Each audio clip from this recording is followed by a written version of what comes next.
Video देखने से पहले चैनल को सब्सक्राइब कर लें।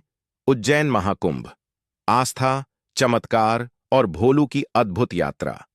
सूरज की पहली किरण जब क्षिप्रा नदी के जल पर पड़ी तो वह सुनहरे रंग में चमक उठी। उज्जैन महाकुंभ अपने चरम पर था।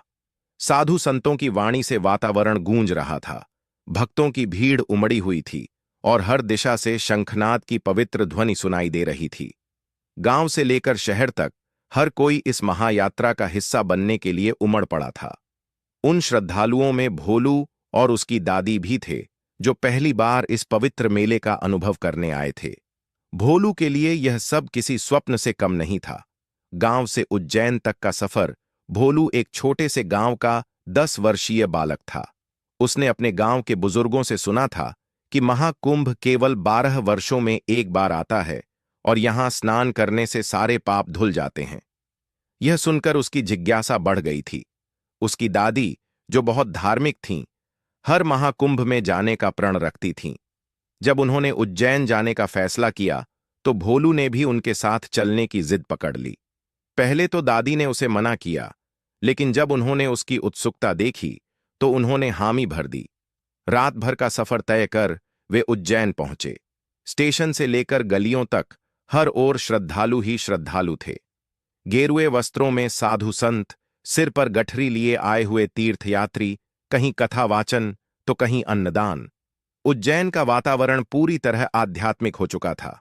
मेला, एक नई दुनिया। भोलू के लिए यह मेला किसी जादुई दुनिया से कम नहीं था।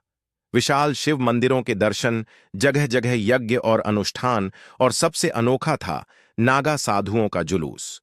भोलू ने पहली बार ऐसे साधु देखे थे जो पूरे शरीर पर भस्म लगाए, बिना किसी वस्त्र के, त्रिशूल और डमरू लिए चल रहे थे।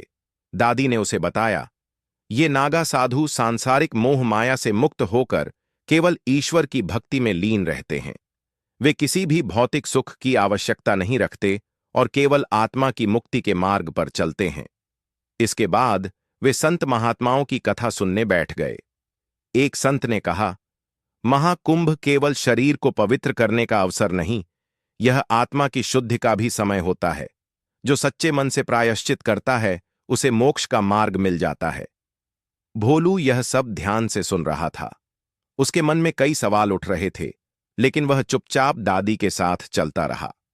सन्यासी बाबा से भेंट घूमते घूमते उनकी भेंट एक वृद्ध सन्यासी से हुई, जो नदी किनारे ध्यान मग्न बैठे थे। भोलू को आश्चर्य हुआ कि बिना हिले डुले, बिना किसी चिंता के वह घंटों से बैठे थे। उसने धीरे से दादी से पूछा, दादी, ये बाबा कुछ बोल क्यों नहीं रहे? दादी मुस्कुराईं और बोलीं, ये आत्मज्ञान की साधना कर रहे हैं। जो सच्चे योगी होते हैं वे संसार से परे जाकर अपने मन को शांत कर लेते हैं। भोलू को यह रहस्य समझ नहीं आया, लेकिन उसने बाबा को निहारते हुए सिर झुका दिया। बाबा ने हल्की मुस्कान के साथ उसकी ओर देखा और आशीर्वाद दे दिया। चमत्कार की रात हो चुकी थी। अगले दिन मुख्य स्नान का दिन था, जब लाखों श्रद्धालु क्षिप्रा नदी में डुबकी लगाने वाले थे। जगह जगह भजन कीर्तन चल रहे थे, श्रद्धालु आरती कर रहे थे और क्षिप्रा के तट पर दीपों की अनगिनत कतारें जल रही थीं। भोलू और उसकी दादी भी एक स्थान पर बैठकर इस पवित्र दृश्य का आनंद ले रहे थे। लेकिन तभी भीड़ के धक्के से भोलू का संतुलन बिगड़ गया और वह सीधे नदी के किनारे जा गिरा। दादी घबराकर चिल्लाईं, लेकिन उनके वृद्ध हाथ उसे रोक नहीं पाए। भीड़ में हलचल मच गई। इससे पहले कि कोई कुछ समझ पाता, एक तेज छाया नदी की ओर बढ़ी और भोलू को पकड़ लिया। यह वही सन्यासी बाबा थे जिनसे भोलू ने दिन में मुलाकात की थी। बाबा ने भोलू को सुरक्षित बाहर निकालकर उसकी आंखों में झांका और मुस्कुराते हुए बोले, बालक, जीवन में हर मुश्किल का हल धैर्य और विश्वास से निकलता है। ईश्वर हमेशा रक्षा करते हैं, बस हमें उन पर भरोसा रखना चाहिए। भोलू कुछ नहीं बोल सका। उसने बस हाथ जोड़कर बाबा को प्रणाम किया। मोक्ष की डुबकी अगले दिन भोलू ने भी अपनी दादी के साथ क्षिप्रा नदी में स्नान किया। ठंडे जल की लहरें उसके तन को नहीं, बल्कि उसके मन को भी छू गईं। उसके भीतर कुछ बदल चुका था। स्नान के बाद जब वे घाट से बाहर आ रहे थे तो भोलू को वहीं बाबा दिखे।